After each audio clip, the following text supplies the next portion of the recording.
Friends మొత్తం స్కూల్స్‌కి సెలవులు ప్రకటించిన ప్రభుత్వం కూడా జారీ చేసింది. ఈ విషయాన్ని తెలియాలంటే గనక ఆ వీడియో మీరు కంప్లీట్‌గా చూడండి. అప్పుడే మీకు కంప్లీట్ ఇన్ఫర్మేషన్ ఏంటో అర్థమవుతుంది. అదేవిధంగా చాలామంది వీడియో చూస్తున్నారు కానీ లైక్ అండ్ కామెంట్ చేయట్లేదు. అదేవిధంగా సబ్‌స్క్రైబ్ కూడా చేసుకోవట్లేదు.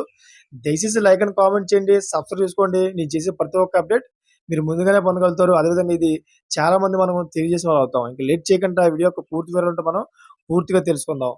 ఫ్రెండ్స్ ఇంటర్ బోర్డు 2024, 25 విద్యా సంవత్సరానికి సంబంధించిన పరీక్షలకు మార్చి 5వ తేదీ నుంచి మార్చి 20వ తేదీ వరకు నిర్వహించిన ఉదయం 9 గంటల నుంచి 12 గంటల మధ్యలో పరీక్షలు జరిగాయి. ప్రాక్టికల్ పరీక్షలు ఫిబ్రవరి 3 నుంచి ఫిబ్రవరి 22 వరకు నిర్వహించగా ఇప్పుడు జవాబు పత్రాల మూల్యాంకనం కొనసాగుతుంది. స్పాట్ వాల్యుయేషన్ కేంద్రాల సంఖ్య 15-19కి పెంచి జవాబు పత్రాలను దిద్దేందుకు 14,000 మంది ఎగ్జామినర్లు నియమితులయ్యారు. ఫలితాలను ఏప్రిల్ నెల చివరిలో ప్రకటించే అవకాశం ఉంది. విద్యార్థులు తెలంగాణ ఇంటర్ బోర్డు అధికారిక వెబ్‌సైట్ ద్వారా తమ ఫలితాలను తెలుసుకోవచ్చు. అయితే ఇంటర్ బోర్డు ప్రకటన ప్రకారం జూన్ 2న తెలంగాణ అవతరణ దినోత్సవం నాడు కాలేజీలు తిరిగి ప్రారంభం కానున్నాయి. వేసవి సెలవుల్లో ఏ కాలేజీ కూడా క్లాసులు నిర్వహించరాదని, ఎవరైనా నిబంధనలను ఉల్లంఘిస్తే చర్యలు తీసుకుంటామని ఇంటర్ బోర్డు హెచ్చరించింది.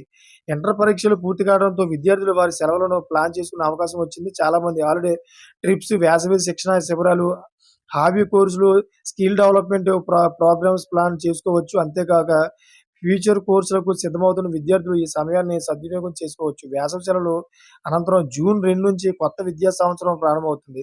అయితే Telangana inter first year, second year విద్యార్థులకు వేసవి సెలవులు ప్రారంభమయ్యాయి. మార్చి 30 నుంచి జూన్ 1 వరకు దాదాపు 2 నెలల పాటు ఇంటర్ విద్యార్థులు సెలవులు. రాష్ట్రంలోని అన్ని ప్రభుత్వ, ప్రైవేటు ఇంటర్మీడియట్ కాలేజీలకు నేటి నుంచి సమ్మర్ హాలిడేస్ ప్రకటిస్తూ విద్యాశాఖ నిర్ణయం తీసుకుంది. Thanks for watching friends.